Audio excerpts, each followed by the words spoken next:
Hello and welcome to SPMIS Academy. Today we'll analyze important newspaper articles of 5th February 2025.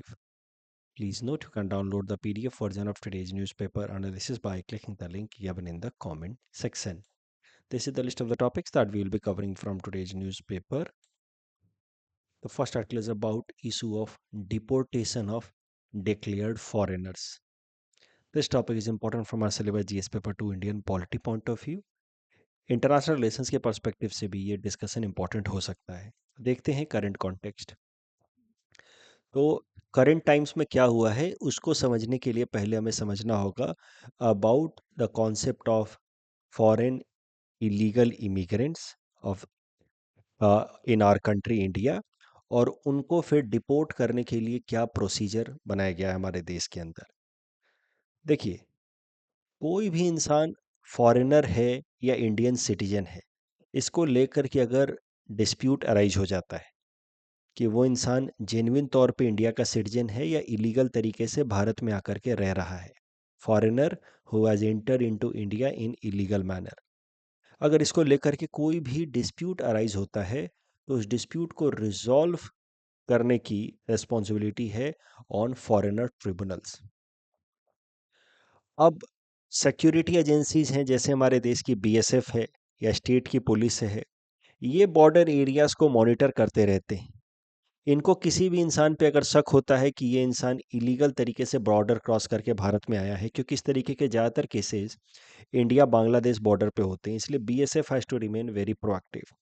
कुछ इस तरीके के cases India Myanmar border पे भी होते हैं। तो मेनली ये जो हमारी पैरामिलिट्री फोर्सेज हैं, जैसे कि बीएसएफ हो गया, स्टेट पुलिस हो गए, इन सबको विजिलेंट रहना पड़ता है।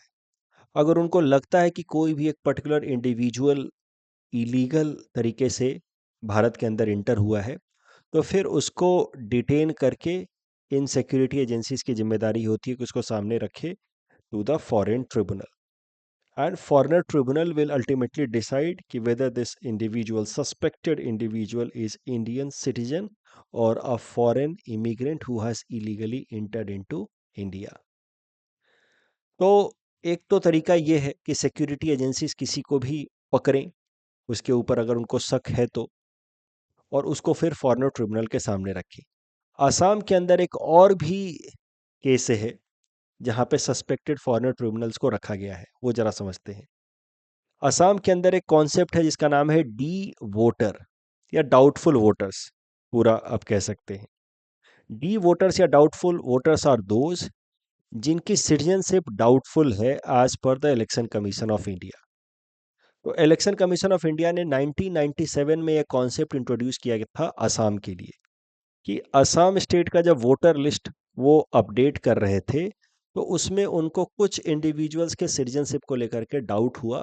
तो election commission of India created a separate category in the voter list जिसका नाम है D voter, doubtful voter list in the overall voter list of Assam. तो ये जो डी वोटर्स हैं, they are also subjected to the foreigner tribunal, and the foreigner tribunal will ultimately decide whether they are genuine citizens of the country or they have illegally entered into India. अब जरा foreigner tribunals के बारे में समझते हैं कि कैसे ये बनाया गया है, इनकी ज्यूरिडिक्शन क्या है, इनके फैसले के खिलाफ फिर हायर कोर्ट में अपील किया जा सकता है या नहीं। तो foreigner tribunals have been created as per the foreigners act of 1946। आपको पता होगा, आई जस्ट होप कि you are able to recall कि tribunals are created with help of a law. तो फॉरेनर ट्रिब्यूनल को बनाया गया है with help of this foreigners act of 1946, और ये जो कानून है ये डिफाइन करता है हु आर फॉरेनर्स। तो एक सिंपल सा डेफिनेशन दिया इस कानून ने कि every person who is not a citizen of India will be considered as foreigner. अब उसमें जो लोग भी इलीगल तरीके से फॉरेनर्स भारत के अंदर इंटर हुए हैं उनको आइडेंटिफाई करने की जिम्मेदारी है इस फॉरेनर ट्रिब्यूनल की। इस एक्ट के अंतर्गत एक ऑर्डर रिलीज किया गया 1964 में। तो कानून है, कानून तो जो प्राइमरी लेजिस्लेशन बन करके आया पार्लियामेंट से, उसको इम्प्लीमेंट करने के लिए डेलीगेटेड लेजिस्लेशंस या आप कह सकते हैं सब्जुगेटेड लेजिस्लेशन, इसके बारे में भी हमने कुछ दिनों पहले न्यूज़पेपर एनालिसिस में चर्चा की है कि मोटा मोटा कानून बन करके आता है पार्लियामेंट से, बट उसको इम्प्लीमेंट करने के लिए we need several laws, rules, regulations and by laws, जिनको हम लोग कहते हैं डेलीगेटेड लेजिस्लेशन. तो those delegated legislations are released by executives in the form of executive order, but they hold the gravity of an ordinary law only. तो वैसे ही आई just hope कि आपको ये बात याद आ रही है, डेलीगेटेड लेजिस्लेशन वाली बात. जब हम लोग तमिलनाडु के अंदर यूनिवर्सिटीज़ के अंदर वाइस चांसलर्स के पोजीशन को लेकर के डिस्कशन कर रहे थे, तो वहाँ पे हमने डेलीगेटेड लेजिस्लेशन के ऊपर खूब चर्चा की थी. उससे रिलेटेड एक मेंस का प्रश्न भी किया था. तो ये रहा कानून. कानून के अंतर्गत फिर एक ऑर्डर रिलीज किया गया मिनिस्ट्री ऑफ होम अफेयर्स द्वारा, foreigner tribunal order of 1964. It could be an example of delegated legislation. और इसकी मदद से फिर फॉरेनर ट्रिब्यूनल्स बनाए गए हैं. तो फॉरेनर ट्रिब्यूनल एक्ट है which defines who are foreigners, and then in 1964 through an executive order released by Ministry of Home Affairs, foreigner tribunals have been created. And what these foreigner tribunals will do, so their responsibility is to identify कि whether a suspected individual is genuine Indian citizen or an illegal immigrant who has entered into India. ध्यान रहे कि ये जो foreigner tribunal के अंदर जो case जाता है, इसमें फॉरेनर ट्रिब्यूनल का जो भी फैसला होगा, that decision can be challenged in a high court. फिर हाई कोर्ट से मामला सुप्रीम कोर्ट में लिया जा सकता है. Foreigner tribunals how they are established, कैसे एस्टैब्लिश किया जाता है एग्जैक्टली. तो earlier foreigner tribunals could be established only by the central government, but 2019 में इस फॉरेनर्स एक्ट 1946 में अमेंडमेंट करके now the state governments also have been given authority to establish foreigner tribunals in their own jurisdiction. Foreigner tribunals की अगर बात की जाए तो उनको बनाया गया है as per foreigner tribunal order of 1964 and they are applicable across India. तो पूरे भारत भर में जिस भी स्टेट के अंदर अब चाहे तो वहाँ की स्टेट गवर्नमेंट अपने यहाँ पे फॉरेनर ट्रिब्यूनल्स बना सकती हैं. कानून है 1946 वाला, उसको इम्प्लीमेंट करने के लिए ऑर्डर है 1964 वाला, उसमें अमेंडमेंट है 2019 का, जिसकी मदद से अब state governments can also establish foreigner tribunal. तो पूरे भारत में कहीं भी अगर जरूरत हो तो फॉरेनर ट्रिब्यूनल्स वहाँ की स्टेट गवर्नमेंट बना सकती हैं. बट अभी के टाइम में foreigner tribunals are there functioning only in Assam, क्योंकि असम के अंदर ही इस तरीके के इलीगल इमिग्रेंट्स के केसेस सबसे ज़्यादा हैं. तो असम के अंदर स्टेट गवर्नमेंट के डायरेक्शन से कई सारे फॉरेनर ट्रिब्यूनल्स बनाए गए हैं. देख सकते हैं आप यहाँ पे इमेजेस के फॉरेनर ट्रिब्यूनल का office of Silchar, Guwahati Kamrup metro, Goalpara. तो इस तरीके से कई सारे फॉरेनर ट्रिब्यूनल्स बनाए गए हैं असम के अंदर because of the suspected illegal immigrant cases are large in the state of Assam. Foreigner tribunal जो बनाए गए हैं they act as per this foreigners act of 1946. इसमें एक प्रोविजन बड़ा ही स्ट्रिंजेंट है, सेक्शन 9 ऑफ फॉरेनर्स एक्ट. इसके अंतर्गत the burden of proof is reversed. तो इसका क्या मतलब है burden of proof is reversed का? देखिए, नॉर्मली किसी भी ऑर्डिनरी केस में किसी भी एलीज्ड इंडिविजुअल यानी कि जिसके ऊपर भी आरोप लगा है, उसको कुछ नहीं साबित करना है कि वो इनोसेंट है. जो प्रोसिक्यूशन एजेंसी है यानी कि पुलिस एंड ऑल, उनको साबित करना है कि उस इंसान ने गलती की है, क्राइम किया है. Means Indian judicial system in general works on the principle of innocent until proven guilty. यानी कि प्रोसिक्यूशन एजेंसीज को साबित करना है कि आप गिल्टी हैं, आपको साबित नहीं करना है कि आप इनोसेंट हैं. That is a general presumption जो ज़्यादातर केसेस में फॉलो किया जाता है. बट कुछ कुछ केसेस में इसको रिवर्स कर दिया गया है, बर्डन ऑफ प्रूफ को रिवर्स कर दिया गया. मतलब उस केस में प्रोसिक्यूशन एजेंसीज को ये नहीं प्रूफ करना है कि आप गिल्टी हैं, आपको साबित करना है कि आप इनोसेंट हैं. और इस पर्टिकुलर केस में भी फॉरेनर एक्ट के अंतर्गत भी the burden of proof has been reversed. Means the suspected individual has to prove कि ही और she is citizen of India. तो पुलिस ने अगर आपको डिटेन कर लिया अंडर फॉरेनर्स एक्ट ऑफ 1946 और उसने आपको रखा in front of the foreigner tribunal, तो अब आपको साबित करना है कि you are citizen of India. You have to give valid document proofs. Police को साबित नहीं करना है, दे जस्ट हैव टू से कि वी आर डाउटफुल कि ये आदमी इलीगल तरीके से भारत के अंदर एंटर हुआ है। तो this makes this particular law very stringent, sometimes draconian also. एक केस हमने लगभग 6 महीने पहले कवर किया था न्यूज़पेपर एनालिसिस में, रहीम अली नाम के इंसान, उनका मामला पहुंचा था अल्टीमेटली सुप्रीम कोर्ट तक में, जहां पे जीवन भर उनके अगेंस्ट केस चलता रहा कि he is a suspected illegal immigrant. उनके मरने के 2 साल बाद जाकर के साबित हुआ इन द कोर्ट कि no, he was not an illegal immigrant, he was citizen of India. तो सुप्रीम कोर्ट ने उस केस में जो हमारी प्रोसिक्यूशन एजेंसीज हैं उनको थोड़ी सी फटकार भी लगाई थी, लगभग 6 महीने पुरानी बात है, कि आप ठीक है इस पर्टिकुलर केस में the burden of proof is reversed, yet किसी को उठा करके मत ले आइए और उसको हरास मत कीजिए। You should have some reasonable grounds to suspect any individual. ऐसे ही बिना किसी बात पे आप किसी को डिटेन नहीं कर सकते। अब करंट मामले पे आते हैं। हाल फिलहाल में सुप्रीम कोर्ट ने स्टेट गवर्नमेंट असम को एक तरीके से आप कह सकते हैं कि फटकार लगाई है कि जितने भी आपने फॉरेनर्स को डिटेन किया हुआ है, जिनके अगेंस्ट साबित हो चुका है कि they have inter into India in illegal manner, उसको आप कब डिपोर्ट करोगे, उनको अपने अपने देशों में कब भेजोगे, ये बताओ। तो स्टेट ऑफ असम के जो जो एग्जीक्यूटिव्स हैं, जो टॉप मोस्ट एग्जीक्यूटिव हैं, चीफ सेक्रेटरी साहब, उनको एक तरीके से फटकार लगा दी सुप्रीम कोर्ट ने कि कब भेजोगे, कोई मुहूर्त निकलेगा क्या, ऐसा उन्होंने कहा।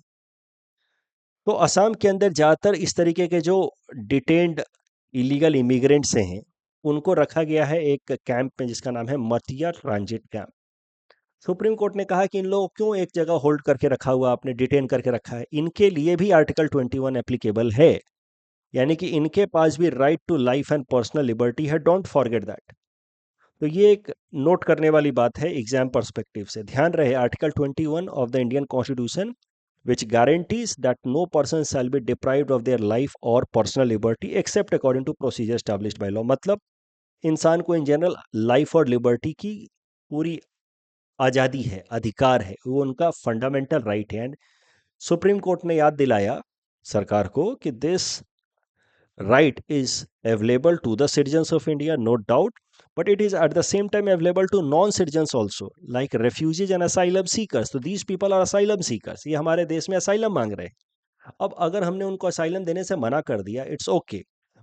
असाइलम नहीं देना एक अलग बात है कि इनको हम डिटेन करके नहीं रख सकते, इनको इनके देश में वापस भेजना होगा, इनकी लाइफ और लिबर्टी को सिक्योर करना, उनको ये अधिकार देना, ये हमारी जिम्मेदारी है। It is their fundamental right. तो सुप्रीम कोर्ट ने याद दिलाया कि even for these illegal immigrants there is right to life and personal liberty holds true. अब सुप्रीम कोर्ट ने कह तो दिया कि इनको डिपोर्ट करो, बट डिपोर्ट करने में बहुत सारे चैलेंजेस हैं। यहाँ पे इंटरनेशनल रिलेशंस वाली बात थोड़ी सी आएगी इस पर्टिकुलर टॉपिक में। लगभग 270 के आसपास इंडिविजुअल्स आर लॉज्ड इन मतिया ट्रांजिट कैंप, उसमें से 100 या उससे आसपास 103 जो है लगभग रोहिंग्याज हैं from Myanmar. 133 individuals are suspected from Bangladesh, उसमें से 70 ने तो एक्सेप्ट कर लिया कि दे आर फ्रॉम बांग्लादेश, 63 ने अभी तक एक्सेप्ट भी नहीं किया है। अब प्रॉब्लम क्या है कि जो बांग्लादेश से लोग आए हैं इलीगल इमिग्रेंट्स, उनको बांग्लादेश की सरकार लेने से इनकार कर रही है कि no, we don't accept them as our own citizen, so we will not take them back. अब ये पूरा का पूरा जो मामला है वो डिप्लोमेटिक इशू है, इसमें फोर्सफुली डिपोर्ट नहीं किया जा सकता। अगर म्यांमार की बात की जाए तो इसमें से म्यांमार से आए हुए लोग सब रोहिंग्याज हैं, और रोहिंग्याज को म्यांमार अपने देश में अपना सिटीजन आइडेंटिफाई ही नहीं करता। For most of the Rohingyas the citizenship has been invalidated by Myanmar government. हमने रोहिंग्याज के बारे में देखा है कि उन्होंने 1873, मतलब एक काफ़ी पुराना कानून लगाया है, उनको साबित करना है रोहिंग्याज को 1873 नहीं 1823 कि they are staying in Myanmar prior to 1823। अब ज़्यादातर रोहिंग्या ये साबित नहीं कर पाए कि वो 1823 से पहले से म्यांमार में रह रहे हैं, that is why their citizenship has been cancelled, revoked. अब जो रोहिंग्यास भारत में हैं, इनको म्यांमार में भेजने के लिए हमें दो चीज़ें करनी होंगी। एक तो पहले ये साबित करना होगा कि ये म्यांमार से भारत में आए हैं, और दूसरा म्यांमार की सरकार को कन्विंस करना होगा कि रोहिंग्याज आर देयर सिटीजन्स। तो दो लेवल पे प्रॉब्लम है म्यांमार के केस में, और बांग्लादेश के केस में एक लेवल पे प्रॉब्लम है। बांग्लादेश की सरकार कह रही है कि no no, I don't believe और वी डोंट बिलीव कि दे आर आर सिटीजन, और म्यांमार कह रहा है कि रोहिंग्याज हमारे सिटीजन्स कभी थे ही नहीं। So technically Rohingyas are stateless people, इनका कोई स्टेट है ही नहीं। ऐसे केस में इन तरीके के इलीगल इमिग्रेंट्स को डिपोर्ट कर पाना is a difficult task, it's a diplomatic issue which can be handled only by the central government. State government का रोल काफ़ी लिमिटेड है। ये पूरा का पूरा मामला रेफर कर दे to the ministry of external affairs, उसके आगे स्टेट गवर्नमेंट के हाथ में कुछ खास है ही नहीं। तो सुप्रीम कोर्ट ने फटकार जरूर लगाई है स्टेट गवर्नमेंट को, और इस केस में असम स्टेट गवर्नमेंट को, उनके चीफ सेक्रेटरी को जरूर कहा है कि मुहूर्त निकालेंगे क्या आप। बट स्टेट गवर्नमेंट के पास इस पर्टिकुलर केस में ऑप्शंस काफ़ी लिमिटेड हैं। इस पर्टिकुलर डिस्कशन के बेसिस पे ये प्रीलिम्स प्रैक्टिस क्वेश्चन है। Please attend this question and submit the answer in the comment section. The next article is about Mission for Atmanirbharta in Pulses. This topic is important from our syllabus GS paper 2, GS paper 3, Indian agriculture point of view.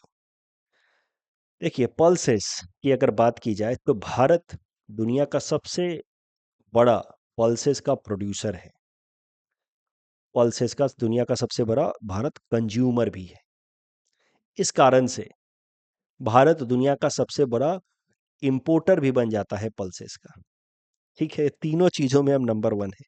सबसे ज़्यादा produce करते हैं, produce जितना हम करते हैं उससे ज़्यादा कंज्यूम करते हैं, और इतना कंज्यूम करते हैं कि हमारी ज़रूरतें हमारे डोमेस्टिक प्रोडक्शन से पूरी नहीं होती। इस कारण से हमें इंपोर्ट करना पड़ता है, and that makes India largest importer of pulses. India imports about 14% of overall pulses world wide. अलग अलग तरीके के पल्सेस भारत में उगाए जाते हैं, यहाँ पे अलग अलग नाम दिए हुए हैं। और अगर स्टेट वाइज बात की जाए तो Rajasthan, Madhya Pradesh, Uttar Pradesh, Punjab, these are the major pulses growing state. उसमें भी राजस्थान इज एट नंबर 1। अब अगर भारत की बात की जाए इंपोर्ट ऑफ पल्सेस के केस में, तो लगातार हम year after year pulses import करते रहे। वो इस चार्ट से सीधा सीधा समझ आता है, बार चार्ट से। अप्रैल से नवंबर महीने का डेटा है, हर साल ही लगभग हमने पल्सेस खूब इंपोर्ट किया, और इस साल 2024-25 में अप्रैल से लेकर के नवंबर तक में हमने 3.8 बिलियन डॉलर्स का पल्स इंपोर्ट कर लिया है। It is expected to go as high as 5 billion dollar for entire financial year 24-25। तो 2024-25 में उम्मीद क्या है, मतलब मोर और लेस प्रोजेक्शन है कि हम लोग 5 बिलियन डॉलर का पल्स इंपोर्ट करेंगे। तो India has been consistently importing pulses in last decade. बीच में थोड़ा कम हुआ था, but again it is on the rise. इन्हीं सब चीज़ों को ध्यान में रखते हुए भारत सरकार ने यूनियन बजट 25-26 में जो हाल फिलहाल में रखा है, एक नया इनिशिएटिव अनाउंस किया है, मिशन फॉर आत्मनिर्भरता इन पल्सेस। ये 6 साल का इनिशिएटिव है with initial budgetary allocation of 1000 crore. इसका मुख्य लक्ष्य ही है कि पल्सेस का प्रोडक्शन भारत के अंदर बढ़ाया जाए, और पल्सेस के रिक्वायरमेंट को मीट करने के लिए इंपोर्ट जो है उसकी डिपेंडेंसी को रिड्यूस की जाए। तो we should not over rely on import to meet our pulses requirement. Rather, we should be growing more and more pulses domestically. That is the goal of this mission for Atmanirbharta in pulses. 1000 crore का budgetary allocation है. The focus crops amongst the different kinds of pulses would be on tur, urad and masoor pulses, यानी कि pigeon pea, black gram and red lentil. In the budget 25-26, agriculture related कई सारे announcements किए गए हैं। Major announcements अगर agriculture related बात की जाए तो वो है प्रधानमंत्री धन धान्य कृषि योजना, national mission on high yielding seeds, mission for cotton productivity जिसके बारे में हमने कल चर्चा की, एंड ये जो आज हम चर्चा कर रहे हैं मिशन फॉर आत्मनिर्भरता in pulses. These 4 major initiatives with respect to agricultural production has been announced in the recently presented union budget for the financial year 25-26. अब इसी आर्टिकल में बात करता है कि पल्सेस को लेकर के आत्मनिर्भरता डेवलप करने में कहाँ कहाँ पे चैलेंजेस आने वाली हैं। So mainly two pronged challenges आने वाले हैं पल्सेस की आत्मनिर्भरता को डेवलप करने में। पहला है प्रोडक्टिविटी को लेकर के। हमारे देश में जो पल्सेस, जैसे कि मेनली अगर हम अरहर पल्सेस की बात करें, तूर अरहर पल्सेस की बात करें, तो अरहर या तूर जो दाल होती है, उसको मैच्योर होने का टाइम, उसके क्रॉप का मैच्योर होने का टाइम बहुत ज़्यादा होता है, 250 टू 270 डेज। इस कारण से क्या होता है कि जहाँ पे भी दाल उगाई जाती है, साल भर में एक ही क्रॉप उगा पाते हैं। तो that is why farmers are in general unwilling to grow toor या अरहर दाल, क्योंकि इसका मैच्योर होने का टाइम जो है वो काफ़ी लंबा है। साथ ही साथ तूर या अरहर दाल का ईल्ड भी काफ़ी कम है, अप्रोक्सीमेटली 20 क्विंटल पर हेक्टेयर। अगर नए वैरायटी के हम सीड्स का इस्तेमाल करें तो मैच्योरिटी टाइम थोड़ा घटता जरूर है, 150 टू 180 डेज तक जरूर आता है, but at the same time productivity comes down, yield comes down to 15 to 16 quintals per hectare.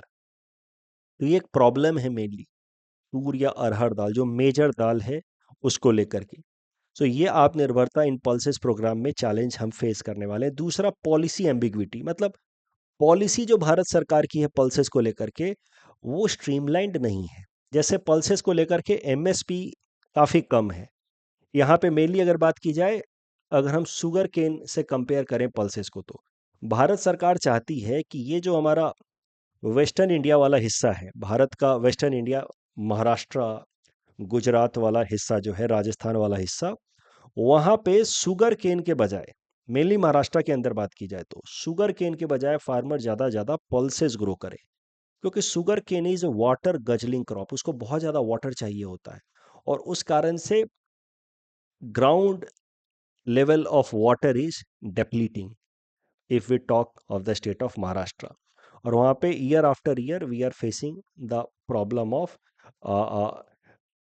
Monsoon failure and monsoon, या आप कह सकते हैं राइजिंग एरिडिटी, सॉइल की एरिडिटी बढ़ती जा रही है, जिस कारण से क्रॉप फेलियर होता जा रहा है। क्यों? क्योंकि वाटर टेबल लगातार डिक्लाइन हो रहा है, और वाटर टेबल महाराष्ट्र में डिक्लाइन होने के पीछे बड़ा कारण है कि वहाँ पे फार्मर शुगर केन बहुत प्रोड्यूस करते हैं, और शुगर केन को बहुत ज़्यादा वाटर चाहिए होता है, it's a water guzzling crop. तो भारत सरकार चाहती है कि महाराष्ट्र के अंदर फार्मर जो है वो शुगर केन को छोड़ करके पल्सेस की तरफ शिफ्ट हो, क्योंकि पल्सेस की वाटर रिक्वायरमेंट रिलेटिवली काफ़ी कम है as compare to sugar cane. But चाहती हैं कि शुगर केन को छोड़ करके पल्सेस की तरफ शिफ्ट हो, but at the same time sugar cane को लेकर के जो प्राइस गारंटी है, जिसको हम लोग कहते हैं FRP, fair remuneration price, sugar cane के लिए MSP नहीं होता है, शुगर केन के लिए होता है FRP। FRP is higher than MSP available on pulses. एक तरफ आप चाहते हैं कि फार्मर्स शुगर केन छोड़ करके पल्सेस ग्रो करें in the states of Maharashtra and Gujarat, but you have kept FRP, यानी कि price guarantee on sugarcane higher than MSP on pulses, तो that is policy ambiguity, lower MSP। At the same time duty free import, कई सारे pulses के import करने पे हमने, हमारी सरकार ने ड्यूटी माफ किया हुआ है, इंपोर्ट ड्यूटी माफ किया हुआ है, तो that is the reason why ज़्यादा ज़्यादा इंपोर्टेड पल्सेस हमारे देश के अंदर आ रहे हैं, and it is discouraging domestic production of the pulses. तो these are the policy challenges that needs to be rectified in order to fulfil the goals of आत्मनिर्भरता इन पल्सेस। एक तो हमें प्रोडक्टिविटी चैलेंज को एड्रेस करना होगा, दूसरा हमें पॉलिसी को स्ट्रीमलाइन करना होगा। एक पॉजिटिव एग्जाम्पल भी है नर्मदा मॉडल इन पल्सेस प्रोडक्शन। तो महाराष्ट्र रीजन में कुछ फार्मर्स हैं, कुछ पर्टिकुलर विलेजेस के फार्मर्स हैं, they have come up with a new method of pulses production, जिसको नाम दिया गया है Narmada model. Narmada model of the pulses production है, इसमें मेनली फोकस रहता है कि जो पल्सेस के क्रॉप्स हैं उनको एक प्रॉपर स्पेसिंग के साथ प्लांट किया जाए, साथ ही साथ इंटरक्रॉपिंग टेक्निक्स, उन उन पल्सेस के क्रॉप्स के बीच बीच में दूसरे दूसरे क्रॉप्स भी लगाए जाए, बेहतर क्वालिटी के सीड्स का इस्तेमाल किया जाए। अच्छा, क्रॉप की स्पेसिंग से फ़ायदा क्या होता है, just hope you are getting, उससे ऑप्टिमम अमाउंट ऑफ सनलाइट मिलता है, जिससे मैक्सिमम ईल्ड डिराइव किया जा सकता है। तो एफिशिएंट क्रॉप प्लानिंग, जहाँ पे स्पेसिंग, रोइंग, इंटरक्रॉपिंग टेक्निक्स इस्तेमाल कर रहे हैं नर्मदा मॉडल में, बेहतर क्वालिटी के सीड्स इस्तेमाल कर रहे हैं, water management, for example micro irrigation technique, rain water harvesting, क्योंकि पल्सेस को वैसे भी बहुत ज़्यादा वाटर तो चाहिए नहीं। तो ये सब इस्तेमाल करके नर्मदा मॉडल जो महाराष्ट्र के अंदर फार्मर्स इस्तेमाल कर रहे हैं फॉर पल्सेस प्रोडक्शन, उससे पल्सेस का प्रोडक्शन मल्टीपल टाइम्स इंक्रीज हुआ है। तो this Narmada model could be used across the country in order to attain the goal of Atmanirbharta in pulses, which has been established by Government of India in the budget 25-26। इस topic discussion के basis पे ये prelims practice question है with respect to pulses. Mains में ऐसा प्रश्न आपसे पूछा जा सकता है विद रिस्पेक्ट टू पल्सेस। तो जो हमने डिस्कशन किया है उस आइडिया को भी इस्तेमाल करेंगे, यहाँ पे हिंट्स जो दिया है उनका भी इस्तेमाल कर सकते हैं और पल्सेस के ऊपर एक बढ़िया सा आंसर आप अटेम्प्ट कर सकते हैं। आई जस्ट होप कि आपको समझ आ गया है कि भारत के अंदर पल्सेस का प्रॉब्लम क्या है। हम लोग प्रोड्यूसर भी हैं, कंज्यूमर भी हैं, इंपोर्टर भी हैं। इंपोर्ट लगातार बढ़ता जा रहा है, उसके लिए एक नया इनिशिएटिव लाया गया है। बट प्रॉब्लम क्या है कि हमारे यहाँ पे पल्सेस की जो यील्ड है वो काफ़ी कम है, टाइम काफ़ी ज़्यादा लगता है, पॉलिसी में थोड़ा बहुत स्ट्रीमलाइन करना होगा। कंक्लूजन में नर्मदा मॉडल का जिक्र आप कर सकते हैं कि that model could be adopted and promoted across the country in order to fulfil the goal of आत्मनिर्भरता in pulses. The next title is about tax cut, one way gamble. This topic is important from our syllabus GS paper 3 Indian economy point of view. तो जो हाल फिलहाल में budget रखा गया है उसमें अगर पर्सनल इनकम टैक्स की बात की जाए तो उसमें substantial amount of cut announce किया है भारत सरकार ने। फॉर एग्जांपल, रिबेट 7 लाख से बढ़ा करके 12 लाख कर दिया गया है। मतलब जो भी इंसान जिनकी भी इनकम 12 लाख रुपए तक है उनको इनकम टैक्स भरने की जरूरत नहीं है। स्टैंडर्ड डिडक्शन को 50,000 से बढ़ा करके 75,000 कर दिया गया है। स्टैंडर्ड डिडक्शन का जो कॉन्सेप्ट है, it is applicable for salaried individuals आज पर आईटी एक्ट ऑफ 1961। तो इसका मतलब ये है कि जो सैलरीड इंडिविजुअल्स हैं उनको एक्स्ट्रा और 75,000 का छूट मिलेगा over and above this 12 lakh. तो मान लीजिए जो बिजनेस वाले लोग हैं उनके 12 लाख तक अगर इनकम है तो उस पर उनको टैक्स नहीं भरना है। 12 लाख से ज़्यादा है तब फिर उनके ऊपर टैक्स का कॉन्सेप्ट अप्लाई होता है। लेकिन अगर सैलरी वाले लोग हैं तो उनकी इनकम अगर 12,75,000 रुपए है, 12 लाख का तो रिबेट एंड 75,000 का स्टैंडर्ड डिडक्शन एज पर आईटी एक्ट ऑफ 1961। तो 12,75,000 रुपए तक की अगर इनकम है सैलरीड इंडिविजुअल की तो उस पर उनको टैक्स नहीं भरना है। मैं फिर से समराइज कर दूं, रिबेट का कॉन्सेप्ट होता है कि इतने इनकम तक वाले लोगों को टैक्स भरना ही नहीं। तो 12 लाख तक का रिबेट है, तो आप चाहे बिजनेस करके इनकम करें या जॉब करके इनकम करें, 12 लाख या उससे कम आपकी इनकम है तो आपको टैक्स नहीं भरना है। सैलरीड इंडिविजुअल्स के लिए 75,000 का स्टैंडर्ड डिडक्शन है। तो इसका मतलब ये है कि सैलरीड इंडिविजुअल की अगर इनकम 12,75,000 तक है तो उनको टैक्स नहीं भरना है। अगर इनकम 12 लाख से ज़्यादा है फॉर बिजनेस पीपल या फिर सैलरीड लोगों की इनकम 12,75,000 से ज़्यादा है तो फिर उनके ऊपर टैक्स कॉन्सेप्ट अप्लाई होगा, but that to in slab format. उनका पहला 0 से लेकर के 4 लाख तक का इनकम पे कोई टैक्स नहीं लगेगा। 4 लाख से लेकर के 8 लाख तक की इनकम पे 5% टैक्स लगेगा। 8 लाख से लेकर के 12 लाख तक का इनकम यानी कि ये 4 लाख इनकम पे 10% टैक्स लगेगा। 12 से 16 लाख पे 15%, इस तरीके से। तो ये tax slab will be applicable over and above the rebate and standard deduction. तो जिनकी इनकम 12 लाख रुपए से ज़्यादा भी है उनके लिए भी थोड़ी सी छूट है। ये जो नील कैटेगरी वाला स्लैब है ये पहले 0 से 3 लाख तक था, इसको बढ़ा करके 4 लाख कर दिया गया है। अब इतना डिटेल में रटना नहीं है, एग्जाम में इतना डिटेल में इनकम टैक्स कितना से कितना बढ़ा वो नहीं पूछता है, बट इस साल चूंकि ये खूब न्यूज में है ये एरिया, इसलिए थोड़ा सा जानना जरूरी है। तो पॉइंट इज कि the rebate has gone from 7 lakh to 12 lakh and standard deduction has gone up to 75,000।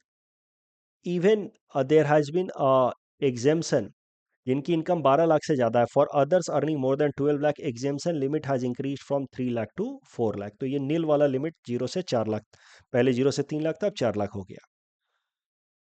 Point ये है कि भारत सरकार ने खूब सारा टैक्स कट दिया है इंडिविजुअल लेवल पे इस साल बजट में। अब इस आइडिया को लेकर के खूब डिबेट चल रही है कि टैक्स कट देने से फायदा होगा कि नुकसान होगा। उसी को लेकर के पूरा का पूरा एनालिसिस है, ये द हिंदू का ये एनालिसिस आया है।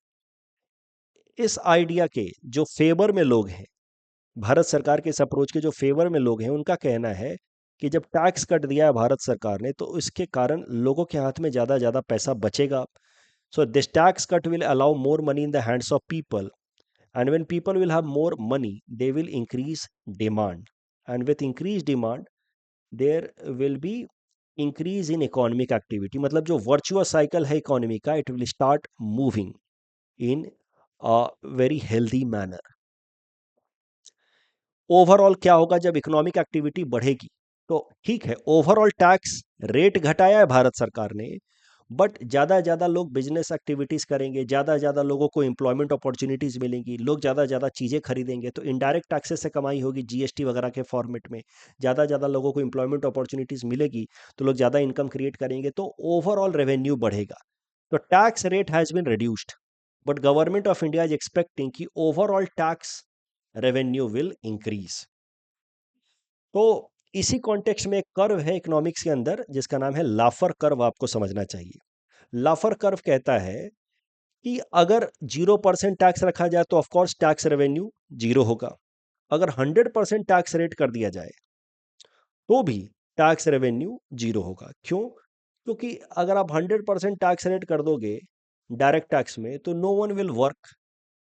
जस्ट थिंक लॉजिकली कि अगर सरकार आपसे 100% टैक्स कलेक्ट करना शुरू कर दे कि जितना कमाओगे सब हम टैक्स के तौर पे ले लेंगे, तो why would you work? You will not earn, क्योंकि जो कमाएंगे सब तो सरकार ले लेगी। तो उस केस में भी no one will work, and when no one will work, overall tax revenue will be zero. So this Laffer curve is a curve between overall tax collection and tax rate. So when tax rate is 0%, then tax collection is zero. When tax rate is 100%, then also tax collection is zero. तो इसका मतलब ये है कि Laffer curve is something like this, यानी कि बीच में कहीं पे कुछ ऐसा एक टैक्स रेट सरकार को ढूंढना होगा, हर एक सरकार को ऑप्टिमम टैक्स रेट अपनी अपने इकोनॉमी के हिसाब से, जहां पे उनका टैक्स कलेक्शन मैक्सिमाइज हो सके। This is the idea of लाफर curve. और भारत सरकार का मानना है कि भारत के अंदर जो डायरेक्ट टैक्सेस थे वो थोड़े से इस साइड में आ गए थे, मतलब टैक्स रेट थोड़ा ज़्यादा हो गया था। That is Y overall tax collection was going down. अब भारत सरकार ने टैक्स रेट थोड़ा घटाया है इन अ होप कि the tax collection will go up. तो भारत सरकार ने इस बार जो बजट अनाउंस किया उसमें इफेक्टिवली टैक्स रेट को 8% घटाया है।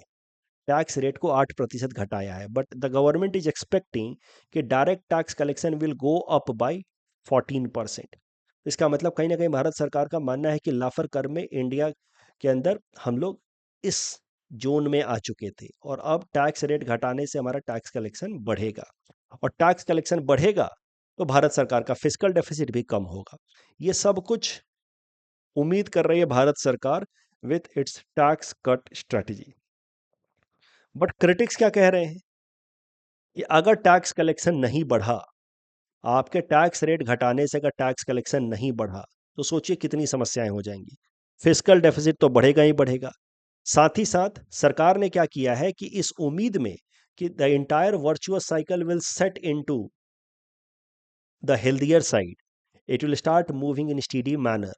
तो इस कारण से सरकार को बहुत ज़्यादा खुद वेलफेयर एक्टिविटी करने की ज़रूरत नहीं होगी, क्योंकि एम्प्लॉयमेंट अपॉर्चुनिटीज़ क्रिएट होंगी और लोग खुद जो हैं वो इनकम जनरेट करेंगे और खुद का ध्यान रख पाएंगे। इस कारण से सरकार ने धीरे धीरे कई सारे वेलफेयर स्कीम्स के भी एक्सपेंडिचर को कट डाउन किया है in the budget estimate for upcoming year. साथ ही साथ करेंट ईयर के रिवाइज एस्टिमेट में भी वेलफेयर स्कीम्स के एक्सपेंडिचर को कट डाउन किया है, और करना भी पड़ेगा, क्योंकि आप जब एक तरफ टैक्स रेट को रिड्यूस कर रहे हो, तो दूसरी तरफ आपको वेलफेयर स्कीम्स को भी घटाना पड़ेगा। टैक्स रेट को आप रिड्यूस कर रहे हो इसी उम्मीद में कि टैक्स रेट हम कम रखेंगे तो इकोनॉमिक एक्टिविटीज़ बूस्ट होगी, तो लोगों के लिए ज़्यादा ज़्यादा इंप्लॉयमेंट जनरेशन होगा। इंप्लॉयमेंट जनरेशन होगा तो लोग खुद का ध्यान खुद ही रख पाएंगे, और इस कारण से वेलफेयर स्कीम्स में थोड़ा सा कट डाउन किया है भारत सरकार ने। बट क्रिटिक्स का कहना है कि अगर टैक्स रेवेन्यू नहीं बढ़ा तो फिस्कल डेफिसिट भी बढ़ जाएगा। अगर टैक्स रेवेन्यू ने इकोनॉमिक एक्टिविटी को बूस्ट नहीं किया तो वेलफेयर मेजर्स तो आपने वैसे ही घटा दिए हैं, और ज़्यादा इकोनॉमी के अंदर पोवर्टी बैकवर्डनेस का प्रॉब्लम बढ़ जाएगा and this could hurt more than help. So that is the reason why experts are saying कि this is one way gamble. एक तरीके से भारत सरकार ने गैम्बल लिया है कि बहुत ज़्यादा मैसिव सब्सटेंशियल टैक्स कट करके देखते हैं इकोनॉमी को बूस्ट करने के लिए. If this Gamble does not work out, then it will hurt Indian economy. It will hurt economic growth in future as well as social development. इस topic discussion के basis पे प्रीलिम्स प्रैक्टिस क्वेश्चन है. Please attend this question and submit the answer in the comment section. The next article is about M23 rebels. Bar bar news में आ रहा है इसलिए इनको एक बार जरा देख लेते हैं. प्रीलिम्स पर्सपेक्टिव से इंपॉर्टेंट हो सकते हैं. कौन है M23 रेबल्स और क्यों ये न्यूज में है? ये M23 stands here for March 23 movement rebels. These rebel group are basically active in the eastern province of Democratic Republic of Congo. So they are insurgent groups who are engaged into violence against the government of Democratic Republic of Congo. These rebel groups, insurgent groups, were formed in 2012 only. They are engaged mainly in the provinces of eastern region of DRC. हाल फिलहाल में ये violence, इनके द्वारा conduct किए जाने वाला violence in the eastern region has gone up. In current times, it was found कि Rwanda was involved in supporting this M23 rebels. M23 rebels, backed by Rwanda government, has controlled Goma city. Goma can be in exam now. पूछा जा सकता है Goma कहाँ है? The largest city in the Eastern Democratic Republic of Congo. And this has led to infighting in DRC between the armed forces of the Democratic Republic of Congo and M23 rebels, which has turned into a massive humanitarian crisis, जिसमें 900 से भी ज़्यादा लोग मारे गए हैं. USAID programme से संबंधित जो प्रश्न था उसमें दूसरा स्टेटमेंट गलत है. It engages NGOs as well. Smile scheme, इसमें ये चौथा स्टेटमेंट गलत है because of this word exclusively. Short staple cap, ये जो कॉटन फाइबर्स है उसमें ये वर्ड के कारण ये गलत हो गया. It is used, extra long staple cotton fiber is used for expensive clothing. Fentanyl overdosing can be fatal. That's all from our side for today. Thanks for watching.